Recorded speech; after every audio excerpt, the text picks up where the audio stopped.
غزہ میں بھوک و افلاس کا راج، اسرائیل کی ہٹ درمی برقرار۔ غزہ میں مستقل جنگ بندی کے بجائے صرف چند گھنٹے حملے روکنے کا اعلان۔ مصر سے امدادی سامان کے ٹرک غزہ میں داخل۔ المواسی، دیر البلح اور غزہ سٹی میں روزانہ صبح 10 سے شام 8 بجے تک حملوں میں وقفہ کیا گیا۔ اسرائیلی فوج نے اٹلی سے جانے والے امدادی سامان کے جہاز پر قبضہ کر کے سوار لوگوں کو گرفتار کر لیا۔ فرانس سے منتخب یورپین پارلیمنٹ کے رکن ایما فریریو بھی امدادی جہاز پر سوار تھے۔ متحدہ عرب امارات اور اردن نے امداد کی فضائی ترسیل شروع کر دی۔ ورلڈ فوڈ پروگرام کے ترجمان نے بتایا غزہ میں 5 لاکھ افراد قحط جیسی صورتحال سے دوچار ہیں۔ امداد کی فراہمی کا واحد حل مستقل جنگ بندی ہے۔ جنگ بندی کے بغیر پوری آبادی تک محفوظ اور مسلسل امداد ممکن نہیں۔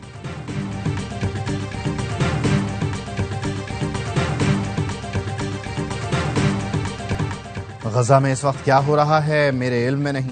امریکی صدر ٹرمپ کہتے ہیں غزہ میں خوراک کے لیے $6 کروڑ فراہم کیے۔ غزہ میں امداد کی فراہمی کے لیے نیتن یاہو سے بات کرنا چاہتا ہوں۔ غزہ میں خوراک بھیجی جا رہی ہے لیکن کسی نے بھی شکریہ ادا نہیں کیا۔ غزہ میں قحط عالمی مسئلہ ہے، دنیا کو بھی حصہ ڈالنا ہوگا۔ ایران اچھی زبان استعمال نہیں کر رہا، چاہتے ہیں کہ ایران کے پاس ایٹمی بم نہ ہو۔ اسرائیلی وزیر اعظم کا غزہ میں جنگ جاری رکھنے کا اعلان۔ نیتن یاہو نے کہا ہمارا مقصد واضح ہے، حماس کو مکمل طور پر تباہ کریں گے۔ اسرائیل کی غزہ کے مختلف علاقوں میں بمباری، امداد کے منتظر 32 فلسطینی شہید۔ 24 گھنٹے میں شہید فلسطینیوں کی تعداد 88 ہو گئی۔ فلسطینی حکام نے بتایا بھوک سے مزید 6 افراد جان سے گئے۔ اب تک 133 افراد بھوک سے دم توڑ گئے، ان میں 87 بچے بھی شامل ہیں۔ حماس سے جھڑپوں میں مزید 2 اسرائیلی فوجی مارے گئے۔ برطانوی وزیر خارجہ نے غزہ میں جنگ بندی نہ ہونے کو عالمی ناکامی قرار دیا۔ ڈیوڈ لیمی نے کہا غزہ میں فوری مکمل جنگ بندی کی ضرورت ہے۔ امریکی وزیر خارجہ مارکو روبیو کہتے ہیں غزہ میں کسی بھی وقت جنگ بندی ہو سکتی ہے۔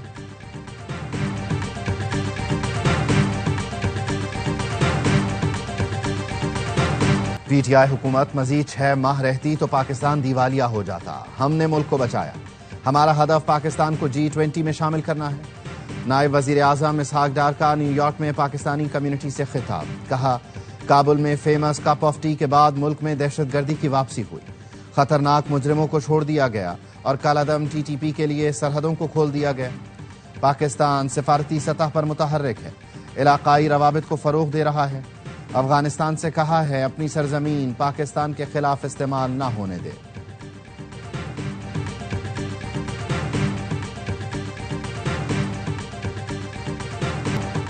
اس سال زائرین بذریعہ سڑک عراق اور ایران نہیں جا سکیں گے، زیارت کے لیے فضائی سفر کی اجازت ہوگی۔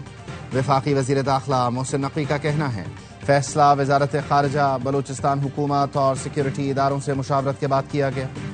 وزیر اعظم نے زائرین کے لیے پروازوں کی تعداد بڑھانے کی ہدایت کی ہے۔ PIA کا 8 اگست سے 40 کے لیے خصوصی پروازیں چلانے کا اعلان۔ وزیر داخلہ کی وزیر اعظم شہباز شریف سے ملاقات، بلوچستان میں امن و امان کی صورتحال پر بریفنگ دی۔ وزیر اعظم نے گوادر سیف سٹی پر کام شروع کرنے کی ہدایت کر دی۔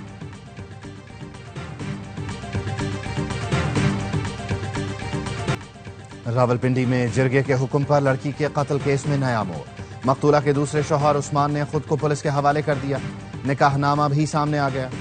مقتولہ سدرا نے 12 جولائی کو مظفر آباد میں عثمان سے شادی کی تھی۔ عثمان کے والد کا کہنا ہے مقتولہ نے بتایا اس کی شادی زبردستی کروائی جا رہی ہے، 40,000 روپے کا بندوبست کر کے میں عدالت لے گیا۔ نکاح کے 4 دن بعد 10 لوگ اسلحہ سمیت گھر میں داخل ہوئے اور ہمیں دھمکایا۔ جرگے کے سربراہ عصمت اللہ کی ہوائی فائرنگ کی ویڈیو سامنے آ گئے۔ پولیس ذرائع کا کہنا ہے مقتولہ سدرا کی نماز جنازہ بھی عصمت اللہ نے گھر میں پڑھائی تھی۔ سدرا کے قتل کے الزام میں 9 افراد کو گرفتار کیا گیا۔ گرفتار گورکن کا پولیس کو بیان، کہا قبر تیار کرنے کے لیے قبرستان کمیٹی کے ممبر گل بادشاہ نے فون پر ہدایت دی۔ گل بادشاہ نے 1 گھنٹے میں قبر تیار کرنے کا کہا۔ علاقہ مجسٹریٹ کے حکم پر مقتولہ کی قبر کشائی آج کی جائے گی۔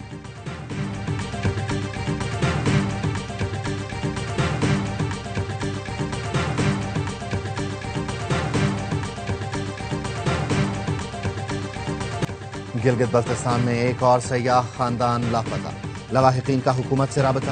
ڈپٹی کمشنر دیامر کا کہنا ہے 2 TV کے اینکر شبانہ لیاقت شوہر اور 4 بچوں سمیت لاپتہ ہیں۔ عینی شاہدین کا بتانا ہے 10 سے 15 افراد شاہراہ بابوسر میں سیلابی ریلے میں بہہ گئے۔ انتظامیہ کے مطابق شاہراہ بابوسر سے 7 لاشیں نکالی جا چکی ہیں، دیگر کی تلاش جاری۔ جاں بحق افراد میں لودھرا کے 3، تھور کے 2 اور تھک کا 1 مقامی اور 1 نامعلوم شخص شامل ہے۔ ڈپٹی کمشنر کے دیامر نے بتایا اب تک 7 لاپتہ افراد ہیں۔ دیامر میں سیلاب متاثرین کا ریلیف نہ ملنے کا بھی شکوہ۔ متاثرین کہتے ہیں ہمیں کوئی ریلیف نہیں ملا۔ گلگت بلتستان حکومت کے ترجمان فیض اللہ فراق کہتے ہیں دریائے سندھ سے ایک خاندان کی خاتون کی لاش ملی ہے جو بابوسر شاہراہ میں بہنے والے سیاحوں میں سے کسی کی ہو سکتی ہے۔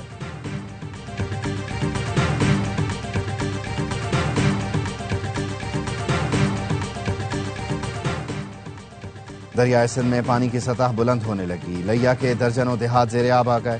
تونسا پل کا گائیڈ بند کا شگاف پر کرنے کے لیے لائی گئی مشینری دریا برد ہو گئی۔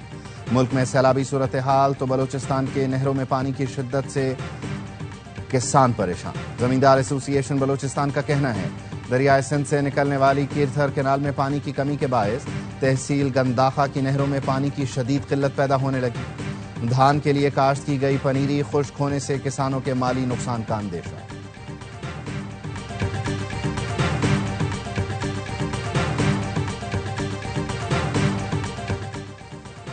یو اے ای نے پاکستان کے سفارتی اور سرکاری پاسپورٹ ہولڈرز کے لیے ویزا چھوٹ فعال کر دی۔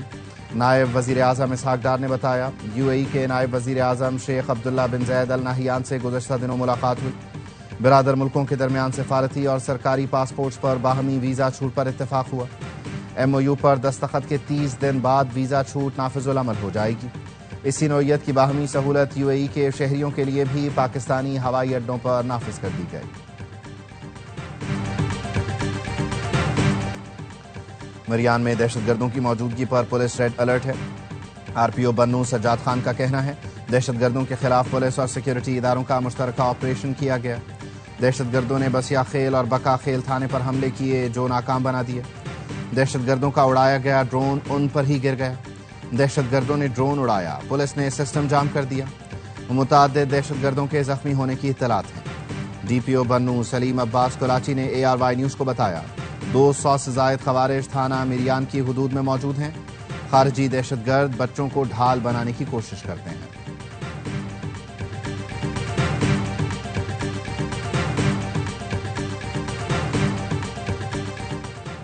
وادی تیرہ میں خوارج کی فائرنگ سے شہریوں کی شہادت کی اطلاع۔ وزیر اعظم شہباز شریف کی پرامن شہریوں پر خوارج کی فائرنگ کی مذمت، شہادتوں پر اظہار افسوس۔ وزیر اعظم کی زخمیوں کو فوری طبی امداد فراہم کرنے کی ہدایت، کہا دہشت گردوں کے مکروہ عزائم ہمارے عزم کو متزلزل نہیں کر سکتے۔ دہشت گردوں اور دہشت گردی کو منطقی انجام تک پہنچا کر دم لیں گے۔ فتنہ ہندوستان، بلوں کے اندر ہوں یا باہر ان کا وہیں قلع قمع کریں گے۔ فیلڈ مارشل اور وزیر اعظم کی وجہ سے پاکستانی سر اٹھا کر دنیا میں گھوم رہے ہیں۔ ترکیے ہو یا روس، اوورسیز پاکستانیوں کو عزت کی نگاہ سے دیکھا جا رہا ہے۔ بہترین خارجہ پالیسی سے دنیا نے پاکستان کی طاقت کو تسلیم کر لیا، بھارت زخم چاٹ رہا ہے۔ وزیر ریلوے حنیف عباسی کہتے ہیں ریلوے کی بیوروکریسی کو کہتا ہوں کام کریں، چھٹی نہیں ملے گی۔ وفاقی حکومت پینشن اور تنخواہوں کا بوجھ اٹھا لے تو ریلوے کو منافع بخش بنا دوں گا۔ جشن آزادی کی تقریبات کا بھرپور انعقاد تجدید عہد وفا کی روشن علامت ہے۔ گورنر سندھ کامران ٹیسوری کی M Q M labour division کو جشن آزادی کی تیاریوں میں بھرپور شرکت یقینی بنانے کی ہدایت۔ M Q M labour division کے 66 رکنی وفد نے کامران ٹیسوری سے ملاقات کی۔ کامران ٹیسوری نے کہا گورنر ہاؤس عوام کا گھر ہے، مزدور طبقے کو بااختیار بنانے کے لیے بھی دروازے ہر وقت کھلے ہیں۔ گورنر سندھ سے ملاقات کرنے والوں میں ڈاکٹر فاروق ستار، انیس قائم خانی، رضوان بابر اور دیگر رہنما شامل تھے۔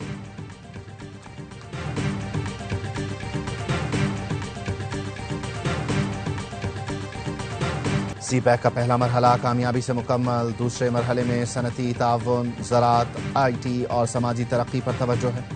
وفاقی وزیر برائے منصوبہ بندی و ترقی احسن اقبال سے چین کے سفیر جیانگ جائیڈونگ کی ملاقات۔ احسن اقبال نے کہا سی پیک کو وسطی ایشیا سے جوڑنا خطے میں اقتصادی سی پیک منصوبوں کو استحکام کا ذریعہ ہوگا۔ سیکیورٹی بہتر بنانے کے لیے حکومت نے اقدامات کیے ہیں۔ گوادر اور گرد و نواح میں معدنیات کے شعبے میں بے شمار مواقع ہیں۔ پاکستان اسپیس سینٹر کا قیام قومی اہمیت کا حامل ہے۔ منصوبہ جلد مکمل کرنے کے لیے چین کلیدی کردار ادا کرے گا۔ چینی سفیر نے کہا پاک چین تعاون آنے والے برسوں میں مزید وسعت اختیار کرے گا۔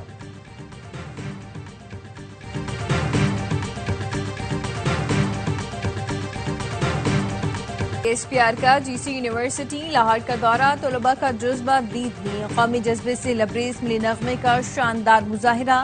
لیفٹیننٹ جنرل احمد شریف کی آمد پر فضا پاک فوج کے حق میں نعروں سے گونج اٹھی۔ آپریشن بنیاد مرصوص میں کامیابی پر نوجوانوں کا اظہار یکجہتی، طلباء نے پاک فوج کو دل سے سراہا۔ گوادر کے قریب ڈوبنے والی کشتی پر سوار مزید 4 ماہی گیروں کی لاشیں نکال لی گئیں، تعداد 5 ہو گئے۔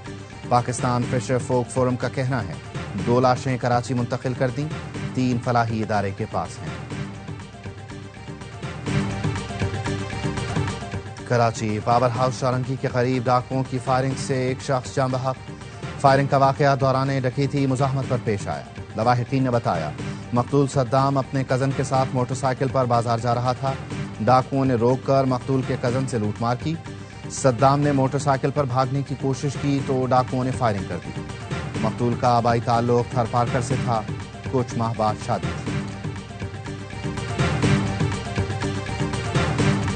انتظامیہ مافیا کے ساتھ مل کر ڈکیتوں کی سرپرستی کر رہی ہے۔ آپ کا رویہ بتا رہا ہے کہ کراچی سندھ کا حصہ نہیں۔ ایم کیو ایم رہنما ڈاکٹر فاروق ستار کہتے ہیں صوبائی حکومت کراچی کو اپنانے کے لیے تیار ہی نہیں، لوگوں کو دیوار سے لگا رہے ہیں۔ میئر کراچی کہتے ہیں ٹاؤنز ہماری ذمہ داری نہیں، کیا میئر کراچی کی ذمہ داری صرف پارک بنانا ہے؟ صوبائی وزیر ناصر حسین کا جواب، کہا فاروق ستار سستی پبلسٹی کے لیے جھوٹ کا سہارا لے رہے ہیں۔ سیاسی قبر سے نکل کر سندھ حکومت پر کیچڑ اچھالنے کی کوشش ناکام ہوگی۔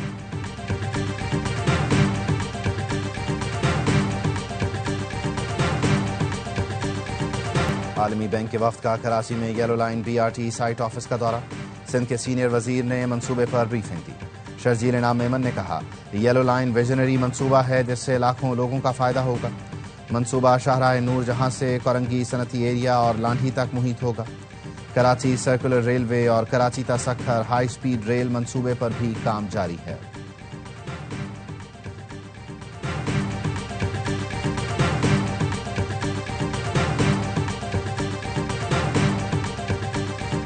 وزیر اعلیٰ پنجاب مریم نواز کی زیر صدارت اجلاس، ستھرا پنجاب منصوبے پر بریفنگ۔ عالمی بینک اور یورپی اداروں کی ستھرا پنجاب میں سرمایہ کاری میں دلچسپی۔ پنجاب میں 136 نئے ویسٹ ڈسپوزل پوائنٹس بنانے کا فیصلہ۔ مریم نواز نے کہا صفائی سے متعلق شکایات کا فوری ازالہ کیا جائے، ناقص کارکردگی پر کانٹریکٹرز کو نکالا جائے۔ گورنر پنجاب کا حافظ آباد اور پنڈی بھٹیاں کے سیلاب متاثرین کو فی خاندان 10 لاکھ دینے پر وزیر اعلیٰ سے اظہار تشکر۔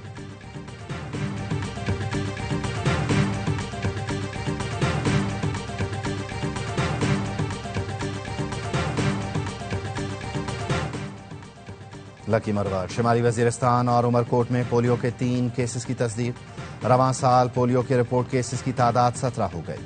خیبر پختونخوا میں پولیو کے 10، سندھ میں 5، پنجاب اور گلگت بلتستان میں 1 کیس رپورٹ ہو چکا ہے۔ اقوام متحدہ میں عالمی کانفرنس کی تیاریاں، سعودی عرب فلسطینی ریاست کے قیام کے لیے سرگرم۔ سعودی وزیر خارجہ کا مسئلہ فلسطین کے 2 ریاستی حل پر کانفرنس کا اعلان۔ کانفرنس 28 اور 29 جولائی کو نیو یارک میں ہوگی۔ سعودی وزیر خارجہ فیصل بن فرحان کہتے ہیں 2 ریاستی کانفرنس فلسطین پر ہمارے دیرینہ موقف کے مطابق ہے۔ کانفرنس سے عالمی قراردادوں پر عمل درآمد کی راہ ہموار ہوگی۔ سعودی قیادت مشرق وسطی میں دیرپا امن کے لیے کوششیں کر رہی ہے۔ Chairman P C B Mohsin Naqvi نے ایشیا کپ کے شیڈول کا اعلان کیا تو بھارت نے زہر اگلنا شروع کر دیا۔ صحافی، کرکٹرز اور ارکان پارلیمنٹ نے اپنی ہی حکومت کو اڑے ہاتھوں لیا۔ سابق کپتان اظہر الدین نے کہا بھارت پاکستان سے باہمی سیریز نہیں کھیلتا تو ہر قسم کی کرکٹ کا بائیکاٹ کرنا چاہیے۔ شیو سینا کی رکن کی بھی مودی سرکار پر تنقید۔ بھارتی ٹیم کے ہیڈ کوچ گوتم گمبھیر کا پرانا بیان پھر وائرل ہو گیا جس میں وہ کہتے تھے کہ پاکستان سے کرکٹ نہیں کھیلنی چاہیے۔ پاکستان کی ویسٹ انڈیز کے خلاف ٹی20 سیریز کھلاڑی 2 گروپس میں روانہ ہوئے۔ پاکستان اور ویسٹ انڈیز کے درمیان پہلا میچ 1 اگست کو کھیلا جائے گا۔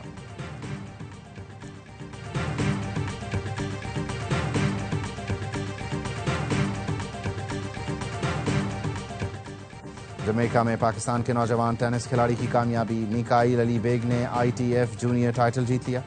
فائنل میں کینیڈین حریف کو اسٹریٹ سیٹ میں شکست دی۔ میکائیل کی فتح کا اسکور 6-2 اور 7-6 رہا۔ اور نائجیریا نے women's Africa cup of nations کا ٹائٹل جیت لیا۔ حتمی ٹاکرے میں مراکش کو 3-2 سے شکست دی۔ جینیفر نے فیصلہ کن گول داغ کر کامیابی دلائی۔ کھلاڑیوں نے ٹرافی کے ساتھ خوب جشن منایا۔